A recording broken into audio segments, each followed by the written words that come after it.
Hello दोस्तों, हमारी आज की कहानी है ननद के मायके आते ही बहू पहुंच जाती थी अपने मायके।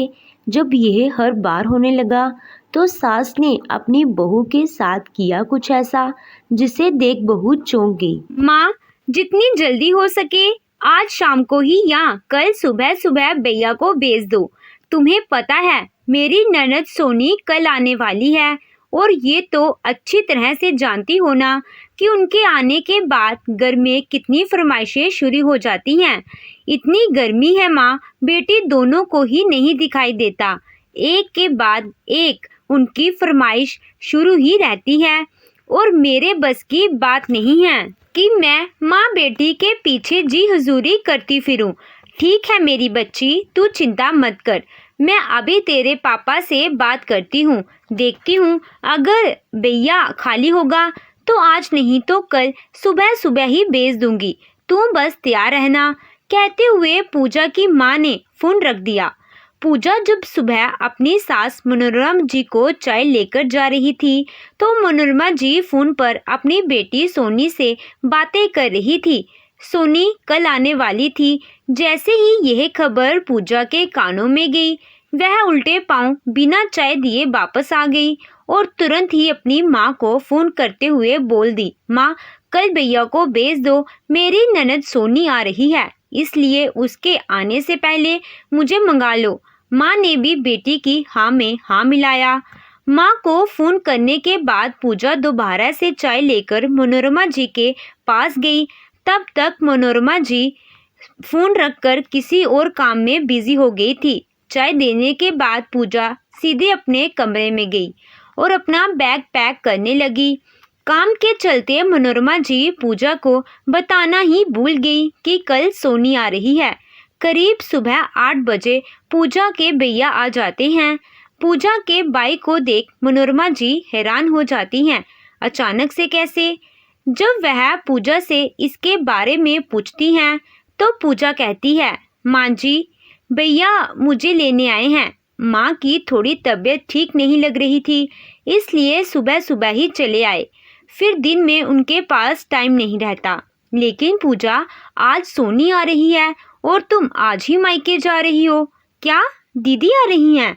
क्या माँ जी, आपने मुझे पहले क्यों नहीं बताया ये बात? मैं भैया को मना कर देती। बताओ भला अब क्या करूँ मैं? अब तो भैया आ गए हैं, अगर ना जाऊंगी तो उन्हें भी बुरा लगेगा। माँ भी राह देख रही होगी। मतलब क्या है तुम्हारा?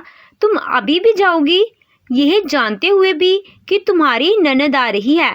साल में एक ही बार तो आती है, उसमें भी तुम मायके भाग जाओगी? माँ जी, अब यह तो आपको पहले बताना चाहिए था ना, मैं सपने थोड़ी देख रही थी। अब ऊपर से भैया भी आ गए, जाना तो पड़ेगा ही। मैं एक काम करती हूँ, मैं 2-4 दिन में ही वापस आ जाऊंगी। दीदी तो रहेंगी ही।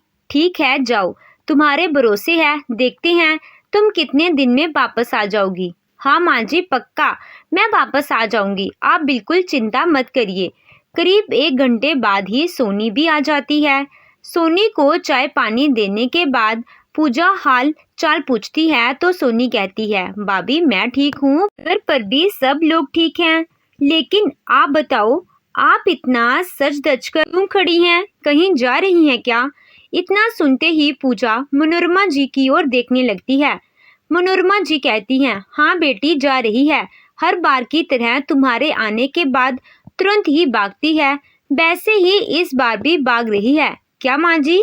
आप भी ना, आपने मुझे बताया था कि दीदी आ रही हैं, अगर आप बता देती फिर मैं जाती तो आप कहती भी, लेकिन नहीं, आपको तो बस मुझे दोष देना है। आप बताओ दीदी, मुझे पता नहीं था आप आ रही हैं और भैया मुझे लेने आ गए, तब उसमें मेरी क्या गलती है? अब ना जाऊंगी तो उन्हें भी बुरा लगेगा ना। लेकिन भाभी, आप हर बार ही ऐसा कोई ना कोई बहाना करके चली ही जाती हैं। अरे हर बार की छोड़िए दीदी, इस बार मैं पक्का बता रही हूँ ना, 2-3 दिन में आ जाऊंगी। आप तो रहेंगी अभी। चलिए वैसे मैं चलती हूँ, भैया को भी ऑफिस जाना है, लेट हो रहा है। कहते हुए फटाफट मनोरमा जी के पांव छूकर अपने भाई के साथ निकल जाती है। पूजा के जाते ही सोनी उदास हो जाती है और कहती है, माँ, ये भाभी का हर बार का है, कोई ना कोई बहाना करके वह हर बार चली ही जाती हैं। ऐसा लगता है जैसे मेरा यहाँ आना उन्हें पसंद ही नहीं है। हाँ बेटा, लगता तो मुझे भी ऐसा ही। इस औरत का तो मुझे कुछ समझ में ही नहीं आता है और इसके घर वालों का जब देखो तब ले जाने के लिए खड़े ही रहते हैं। चलो छोड़ो इन्हें, इनका क्या है, यह तो रोज का है। फिलहाल तो तुम मुझसे मिलने आई है, उसे सोचकर उदास मत हो। नहीं माँ, उदास नहीं हो रही, बस थोड़ा बुरा लगता है ना। बुरा तो लगेगा ही बेटा, और मुझे तो यह भी पता है कि मेरे ना रहने के बाद तेरा मायका छूट जाएगा, क्योंकि भाभी तो यही है ना। ये क्या ही तुम्हें बुलाएगी। फिलहाल चलो, आज मैं तुम्हारी पसंद का खाना बनाया है। शाम को जब मनोरमा जी का बेटा आकाश आता है तो सोनी को देखकर खुश हो जाता है। अरे सोनी, तुम? माँ, मुझे बताया भी नहीं तुमने। सोनी आ रही है, मैं कुछ खाने के लिए लेकर आता बाहर से। कोई बात नहीं बेटा, कल ला देना। अभी तो सोनी रहेगी ना। नहीं माँ, इस बार नहीं रहूंगी। क्यों भला, क्या हुआ? नाराज हो क्या अपनी भाभी की हरकतों से? नहीं माँ, भाभी का क्या है, उनका तो हर बार का है। उनके बारे में मुझे अच्छे से पता है। क्या पता है सोनी? पूजा ने कुछ कहा क्या? पूजा क्या कहेगी बेटा, तुम्हें नहीं पता है? तुम्हारी पत्नी की आदत, हर बार जब सोनी आने वाली होती है वैसे ही वह भाग जानी है। आज भी तो यही बहाना करके गई ना। हाँ माँ, मुझे भी सुबह उसने कुछ नहीं बताया था, लेकिन जब मैं ऑफिस गया तो मुझे फोन आया कि उसकी माँ की तबीयत ठीक नहीं है, इसलिए मिलने जा रही है। तो भला मैं उसे क्या ही कहता। अरे बेटा, यह तो हर बार की तबीयत का बहाना है। कोई नहीं, में उसकी माँ की तबीयत थोड़ी खराब हुई है माँ। अगर वह झूठ बोल रही है तो मैं अभी उसे लेकर आता हूँ।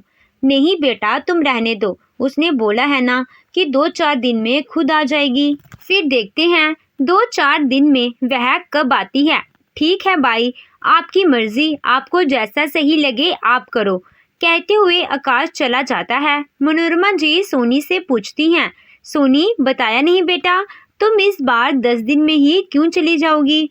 माँ, वह क्या है ना कि गर्मी की छुट्टियाँ सबको एक जैसी ही मिलती हैं, तो 10 दिन बाद मेरी ननद आ रही है, उनके साथ भी टाइम बिताना ज़रूरी है ना। इसलिए मैं स्कूल बंद होते ही तुरंत चली आई, ताकि 10 दिन आपके साथ रह लूँगी और वहाँ जाकर 10 दिन ननद रानी के साथ रहूँगी। छुट्टियाँ तो एक ही महीने की सबकी होती हैं, उसने बैलेंस बनाना यह बहुत बड़ी बात होती है। काश यही सोच तुम्हारी भाभी की भी होती, तो आज वह कम से कम तुम्हारे साथ तो होती। जाने दो माँ, जब भाभी मेरे साथ रहना ही नहीं चाहती तो फिर क्या ही एक बात को बार बार बोला जाए। वैसे भाभी ने तो बोला है ना 3-4 दिन में आने के लिए, तो क्या पता आ ही जाए। देख लेते हैं बेटा, वह भी देख लेते हैं। कह तो दिया था मनोरमा जी ने, लेकिन उन्हें पक्का पता था कि पूजा नहीं आने वाली है, और हुआ भी वही। आने के टाइम पर पूजा ने फोन करके कहा, माँ जी, यहाँ बारिश बहुत तेज हो रही है, घर से बाहर निकलना भी मुश्किल है। भैया भी ऑफिस नहीं जा पाए हैं। अगर शाम तक बारिश बंद हो गई तो आ जाऊंगी, नहीं तो फिर देखते हैं, और अगर भीगते हुए आई तो बीमार हो जाऊंगी। बस ये हो गया उसका आज का बहाना। 2 दिन बाद जब फिर मनोरमा जी ने फोन किया तो पूजा ने कहा, माँ जी, आप चिंता मत करिए, आज मैं पक्का घर आ जाऊंगी। भैया ने बोला है शाम को वह ऑफिस से लौटने के बाद मुझे घर छोड़ देंगे। लेकिन शाम होते होते भी जब पूजा नहीं आई, मनोरमा जी ने वापस फोन किया तो पूजा रोते हुए कहने लगी, माँ जी, भैया की तबीयत ठीक नहीं है, उन्हें बहुत तेज बुखार है। आज तो सुबह से ही लेटे पड़े हैं। अगर कल आराम मिल जाएगा तो मैं कल शाम तक ही आ जाऊंगी। इस बार एक नया बहाना। मनोरमा जी ने कहा, पूजा, मुझे पता है कि तुम्हारे यहाँ कोई जल्दी फ्री नहीं होगा, मैं आकाश को भेजती हूँ, चले आना। अभी नहीं माँ जी, ऐसे कैसे? भैया की तबीयत खराब है और मैं चली आऊंगी, क्या कहेंगे सब लोग? जैसे इतने दिन रही वैसे 2 दिन और मैं आ जाऊंगी ना, आप चिंता मत करिए। एक और बहाना मिल गया पूजा को। एक के बाद एक बहाने करते करते आखिरकार 10 दिन निकल ही गए। आज सोनी को अपने घर वापस जाना था।